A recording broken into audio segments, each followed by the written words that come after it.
우크라이나 전쟁을 계기로 해서 대한민국이 세계에서 가장 신뢰할 수 있는 무기 공급국으로 자리매김을 하고 있다. 이런 평가가 나왔습니다.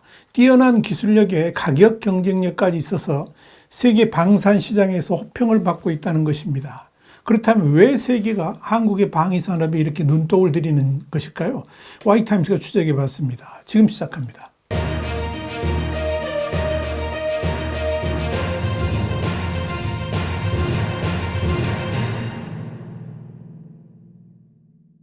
블룸버그 통신은 현지 시간으로 6일 북한과 중국 모두의 압박을 받고 있는 지정학적 위치 때문에 한국은 강력한 국방태세를 갖추게 되었는데, 이를 계기로 한국은 이미 세계 제9위의 무기 공급국이 되었다 그러면서, 특히 러시아의 우크라이나 침공 이후에 유럽의 주변국들이 국방력을 강화하면서 방산 시장에 대한 전 세계 수요가 증가하고 있는데, 한국은 이런 시장 기회를 놓치지 않았다, 이렇게 보도했습니다.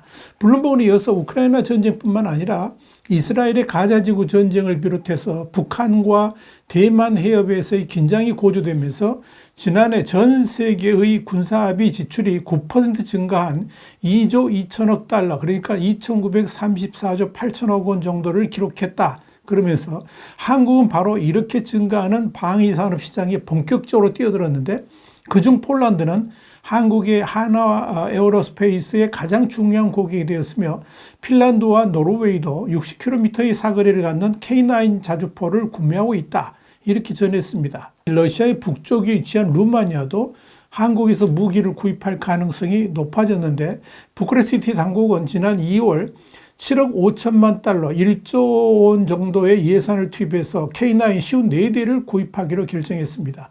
특히 이 한화 에어로스페이스의 경우에 우주 발사체, 인공위성, 항공기, 감시 카메라도 만들고 있는데, 그중 핵심 수출품은 매출의 42%, 영업이익의 81%를 차지하는 K9 같은 지상 무기 시스템입니다.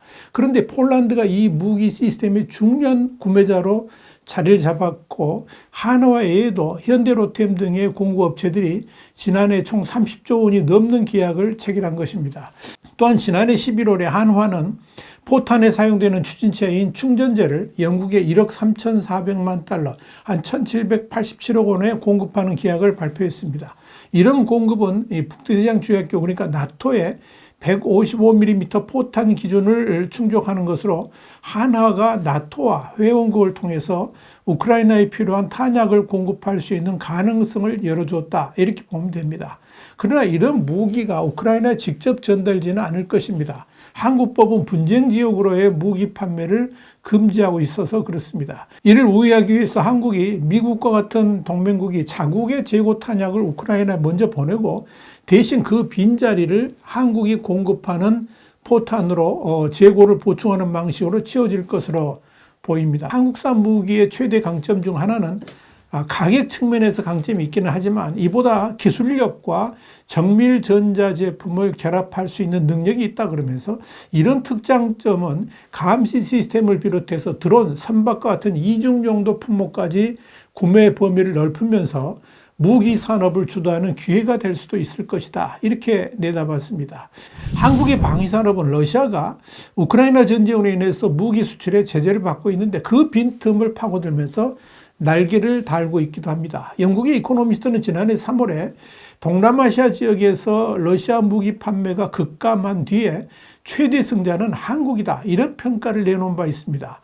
이코노미스트는 러시아가 동남아시아 지역 최대 무기 공급원이었지만 우크라이나 전쟁 이후에 판매가 붕괴됐고 앞으로 살아날 것 같지 않다 그러면서, 이번 전쟁에서 러시아 무기의 성능이 형편없음이 드러났고, 일부 국가는 러시아 무기 구매로 평판이 나빠질까 봐 걱정하고 있다, 이렇게 전했습니다. 특히 러시아 무기를 계속 사려고 해도 힘듭니다. 대러 제재 강화로 인해서 러시아 방산업체들이 무기 제작에 필수적인 첨단 기술에 접근하기가 어려워졌기 때문입니다. 이코노미스트는 한국의 방위산업이 폭풍 질주를 할 수 있었던 배경으로, 한국의 무기는 가격, 품질, 금융, 신속 배송에서 강점이 있고, 동시에 한국 업체들은 토착 방위산업이 없는 동남아 국가들의 기꺼이 기술을 전수한다는 점이다, 이렇게 밝혔습니다. 또 다른 강점으로 동남아시아의 거대한 지정학적 이슈에 관여하지 않는다는 점으로 이는 영내 국가들에게는 매우 중요한 일이라 그러면서 반면 중국은 러시아를 대체하려고 하지만 잘 되지 않는 것 같다. 이렇게 이코노미스트는 진단했습니다. 사실 방위산업의 활황은 한국에만 국한된 것이 아닙니다. 신냉전 시대를 맞으면서 각국의 방위산업이 그야말로 골드러시 시대를 맞이하고 있는 것입니다. 실제로 시장조사 업체인 비즈니스 리서치 컴퍼니는 올해 글로벌 방산업체 시장 규모가 5,772억 달러, 한 752조 원 정도로 작년보다 7.9% 커질 것으로 내다봤습니다. 한 해 사이에 무기 판매액이 무려 424억 달러 늘어난 겁니다. 여기에 대해서 호주 공영방송 ABC는 1년 넘게 진행된 러시아 우크라이나 전쟁에서 확실한 승자는 방위산업 기업들 뿐이다. 이렇게 말을 했습니다. 이렇게 신냉전 상황이 격화되면서 각국의 무기 도입 예산도 폭증을 하고 있습니다. 글로벌 방산 전문 매체인 에이비에이션 위크는 2021년 5,500달러로 추정되는 전 세계 무기 도입 예산이 천천히 늘어서 2032년이면 6,800억 달러 안팎이 될 것으로 전망을 했었는데 최근 이 전망치를 대폭 수정했습니다. 2032년이면 7,500억 달러, 한 1,000조 원 정도로 늘어날 것이다. 이렇게 예측을 한 겁니다. 특히 세계 각국이 다급하게 군비 확충에 나서게 된 것은 러시아와 우크라이나 전쟁에서 소모전 양상이 두드러졌기 때문입니다. 지난해 11월 미국 국방부는 우크라이나가 발사하는 포탄이 하루에 4,000에서 7,000발이라 그러면서 러시아는 그보다 많은 하루 2만 발을 쏜다라고 밝혔습니다. 영국 이코노미스트도 미국이 1년간 생산하는 분량의 포탄을 우크라이나가 한 달이면 소진하고 있다라고 했습니다. 그러니 각국의 마음이 조급해질 수밖에 없는 것입니다. 당장 서방 진영은 우크라이나에 지원할 탄약과 무기가 부족합니다. 자국 방어용으로 그동안 보관해왔던 무기들조차도 우크라이나로 넘겨주고 보니까 당장 재고를 채워야만 하는 숙제도 안고 있는 겁니다. 그러니 방산업체에 무기 주문이 쏟아질 수밖에 없습니다. 물론 이런 무기 도입 러시아에 가장 혜택을 받는 나라는 단연코 미국입니다. 세계 5대 방산업체가 다 미국에 있기 때문입니다. 미국 국무부는 지난해 미국이 외국에 판 무기 금액이 2,056억 달러, 한 268조 원으로 전년보다 49% 늘었다라고 밝혔습니다. 이런 세계적인 흐름 때문에 한국의 방위산업도 극호황을 맞고 있는 것입니다.